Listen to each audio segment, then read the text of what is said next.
Hi there, I'm Cynthia Dearin, and welcome to Business Beyond Borders, where I unlock the secrets of international business success. Today, I'm talking to my colleague, Tatiana Miron, who is a senior advisor to Dearin Associates and works closely with my team from her base in Marseilles, France.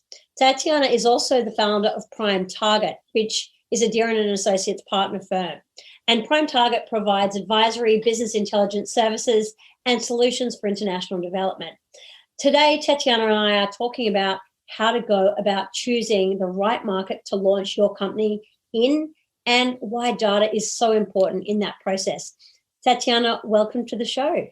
Oh, thank you. Hi, everybody. Hi, Cynthia. Hi there. Yeah, nice talking to you from here, from France, from Marseille. Yeah, and look, you are joining us from Marseille today. I wanted to ask you, what is the vibe on the ground in France at the moment? At the beginning of June, as restrictions in France ease and vaccinations ramp up, and I'm guessing the weather's warming up too. Yes, the vaccinations are very good news here in France. We are actually starting to re-see and restart our life, our private life and our business life. We can see, for example, more than 45% of people are being vaccinated right now, and we are starting this week the teenagers, which is very good news. So in terms of business, the vibe is starting to feel positive. We talk about going back and more to the office, despite the holidays starting. Season starting, and yes, the weather is beautiful. The weather is beautiful here in Marseille. That is great to know. And I wanted to start off by just giving people some context about your story. You know, you have lived all around the world, and I would love it if you could tell us about how you became interested in international business, because it's not very conventional, you know, it's a little unorthodox. And how did you end up starting your own company in this space? Yeah, well, I come from Eastern Europe, and I have a finance and banking background. And I have lived, obviously, in Moldova and Eastern Europe, the country I come from. And then I lived in Barcelona in Spain for several years. And afterwards, I moved to South Africa, to Johannesburg, where I enjoyed 10 years of my life. And currently, I am in Marseille, in France. And through my professional and private journey, I had the chance to work in the international trade field. So I have worked, as I said, in finance and banking, but always in international trade. And afterwards, I moved to companies like SGS, which did international trade surveillance. Then I started working in consulting companies to help companies develop internationally. And finally, I have come to the conclusion that I would like to go on my own.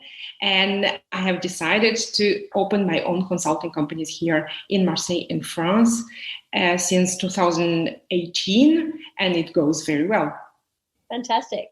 And while we're talking about France and Europe, how do you feel that business is going in Europe in the aftermath of Brexit and sort of towards the tail end of a pandemic? Well, Brexit and COVID, two words which are quite difficult to hear in Europe. We are actually learning how we are going to do business right now without the UK and how we are going to treat this new partner. From the point of view of Brexit, I think we kind of stay positive, and we think that Europe still has huge potential despite this unfortunate change. And we still stay very attractive. And here I'm talking about France and not only about Europe. And there were some very positive changes, and countries who won from this change, like Netherlands, and cities like Amsterdam, like Paris, like Frankfurt. So yeah, obviously we see Brexit as a negative change from the global and European point of view, but there are some advantages to grasp, and some countries won from this. When you say the countries won, are you talking about the fact that there's an opportunity for financial activity to shift to capitals like Paris, like Amsterdam? Is that the thing that's been positive for them? Yes, exactly. It's the thing that many financial companies decided to move closer, actually to be closer to their clients, because from the moment of Brexit, they have understood that UK is going to be a further market. You see what I mean? So they have decided to move in the heart of their clients, so which is Europe. And we don't talk here only about financial companies. We talk a little bit about manufacturing companies as well, moving of the head offices from London, from UK to other European capitals. And so, yes, different industries, not only financial. Let's talk about market selection, because that is really the core thing that we wanted to explore together today. Now, like me, from the other side of the world, you work with companies that are going global, and that includes helping them to choose which markets that they're going to go into. Now, when it comes to market selection, I find that companies often gloss over the research piece, or they skip it altogether and make decisions based on gut feel or opportunism. Or they go right to the other end of the spectrum and they get stuck in analysis paralysis and they never actually make a choice. Does that tally with your experience in this space? I like the way you said analysis paralysis. This is awesome. Actually, what I have found from the companies I work with and what we have seen done by research, that in terms of small and medium enterprises, right, we have more than 75% of companies who act on opportunities, right, as you call it, opportunism. So they either don't do any market selection or they go with a gut feeling. Okay, so this is a classic. And from when I work with clients, we really need to break this habit. Okay, and it's not only about the CEO, it's the whole team, to understand that when you go international, you have to understand the reasons behind this decision. Why are you doing that? It's not just the purpose to increase the market coverage. It's why to increase it and where actually to do it and where to focus your resources on. Now, I know there will be people listening to this podcast episode saying to themselves, yeah, whatever, I feel like I don't really need to do research. I just kind of know where to go. Talk to us a bit about the consequences that you have seen when companies make choices about markets without using data. You know, when they just gut feel, what happens? So first of all, okay, let's talk about the consequences of market selection. So why do we do market selection? Because here we talk about strategy, right? We talk about strategic management. So first of all, when they use international strategies and when they follow them, they become more profitable between 20 and 30%. If we compare them with those who go by opportunism, right? So we have really see the increase in profitability on companies who follow this view. And then we have to compare as well. We must speak about market selection, but as well market segmentation, and then such words as concentration. So all these three concepts go hand in hand. We select the markets, we segment them, and then we focus on the one which we know hold for us more opportunities. If we don't do that, right? So you're asking me about the consequences. If we don't do that, so what I used to say very often to my clients is the number one mistake when we go international is we select the wrong market. And we know that a small and medium enterprises or a startup, when they go international, it takes about 1 to 2 years to develop one market. So it means that 1 to 2 years of your resources and time are going to be wasted or really badly used. You see what I mean? Because everything is around resources. What do we have in hand? I feel like I'm talking to myself at this point. I totally agree with you. Yeah. And look, I have similarly seen people make ill-considered decisions about where they're going to expand to and just have it fall over on them. And the consequence of that, I think, is that they often get so put off by the bad experience that they had that they conclude it's all too hard. They don't try again and they just miss out on what could have been the best thing that they ever did for their business. Yes, we don't even speak about that the bad experience persuade them that international markets are difficult and unattainable. And so it's a lot of loss of opportunities, actually. So it's a very important step, and it's a very difficult step to make, a decision to make, yes. So, I mean, if we do market selection the right way, ideally we should be using data so that we can make evidence-based decisions about where might be a smart place for us to go. How do you think companies should be using data to make market selection decisions? I mean, is there a right amount of data that you need? Well, there is a minimum amount of data that we need to use, and it's going to be always related to some internal things to the company and to the industry. It's of the company itself. But it's not always about the quantity of the data, but on what kind of data, the quality of the data we are going to rely our decisions. So if I have to speak about what types of data we should look at, I would look at, first of all, about demand, okay, the market size, the number of potential clients we might have, the access to the market. How do we measure it? Is it easy, not easy? And in the access, we can talk about regulatory, but as well cultural issues and maybe legal issues and so on. And then we might include such data as risk assessment from countries we are going to work with, and the distance, and so on. So there is no really right amount of data, okay? The right amount of data is going to be, and the quality of data is going to depending always on the company itself. What is important for this particular company and to its product and to its industry.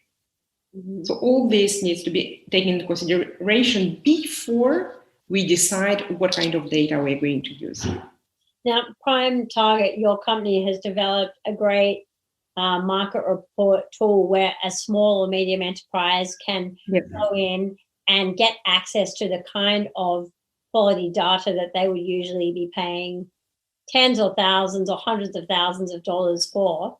How did you decide to go about, the framework for that report? When you came up with the idea to create this tool for small and medium business, how did you decide which categories of data you were going to look at and which sources of data you were going to draw on? Yes, so as we have started our discussion, we said that I have more than 15 years of experience in international trade and in consulting and helping companies going international. So all this experience coming from the banking sector, coming from the surveillance sector, I have understood and I have learned what kind of key data is important to decide on what markets to go and how to choose them. And I have applied these tools already with traditional tools in consulting. So one day I have understood that this is very time consuming, and current modern tools can help us achieve much more performance in transforming and reading and gather insights from this data. And that's how I come with the idea with this tool, which I created and we are using right now. So in this tool, we really have included all kinds of data, and then for each and every client, we will decide which data is going to be taken in consideration. So it's really a consulting tool which is going to listen to the consultant and decide together with the client what kind of data is going to be taken into consideration in order to help in this decision-making process. And for anybody who wants to see what this awesome report looks like, we're going to put a link into the show notes where you can go and find a copy of the report so you can understand what we are talking about here. But it is a really, really cool thing that is super helpful for anybody who is out there trying to make a decision about which market they should go to out of, 5, 10, 15 markets. Now, I know in that report, Tatiana, there is data about social media analytics. And that might come as a bit of a surprise to people because a lot of people are not really used to including social media analytics when they are choosing a market. Why is that data in there? I mean, why is that useful data, and how can companies that are going global actually make sense out of it?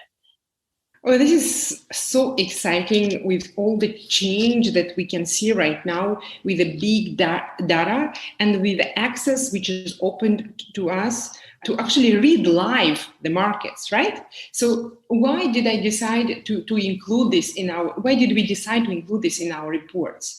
First of all, it helps us to read the trends, okay? So how do we use it? We use keywords applicable for the company, for their products, for their industry, and for the competition. And then we can see, first of all, on the specific time period, the volume of searches with these keywords in each country we analyze. We can see the sentiment. So we analyze if it's a positive, negative, neutral sentiment of the people talking online about these subjects. And this really helps us enrich the market research that we are doing for the client with something which is unfeasible for a traditional consulting, right? We really need tools for this kind of data. And I think it's going to be even, as we go forward, it's going to be even more relevant to use this kind of data. For the time being, we are learning because we don't know yet how can we really rely on this? So it's a supplement for all the data we use. But I think this might change with the future. It's the future of data. That's really, really cool. I wanted, while I've got you here and while you are sitting in France, just to go back to France for a moment, because you're obviously doing business there. France is part of Europe, but it's also a country with its own very specific culture and traditions. What are some of the key mistakes you see companies making when it comes to doing business in France? Okay, yes. So I fall in love with France many years ago, okay? And people, when they come to France, they, France is part of the G20, G7, the OCDE. So we put, people come from Australia or USA or from UK or from Netherlands, and they have the feeling that those differences don't matter anymore. You see what I mean? And actually it matters. First of all, of course, we talk about the language. We have a completely different language from other English-speaking countries. English is still not that common in France, so we really need to speak French. And then there is such a thing like a network. You really need to have a network here. It takes times and years to build a network and build trust from this network. You really need time in order to develop in France and learn how to work here. Fantastic. Before we finish up, have you got any other advice for companies that are listening to this show and thinking about doing business internationally? What would you say? I would say that, first of all, taking your business internationally, you have to see it as an opportunity. And I would say that developing your business in few markets gives you so much learning regarding your product, regarding your competition, brings you innovation in terms of R&D, but as well in terms of skills. And the more countries you go to, the richer your company becomes in all those skills and the more potential for building a lasting business you will have. So yes, my consulting and my advice is that, yes, you should strive to take the value that you create and bring it to more people, meaning in going international. I love it. Tatiana, thanks so much for coming on Business Beyond Borders. I look forward to having you back again soon. Thanks for having me. Hi, everyone. This is Maher again. And just a few things before you head off. Firstly, if you feel you have gained valuable insights from the show, make sure to subscribe to the podcast so you don't miss another episode.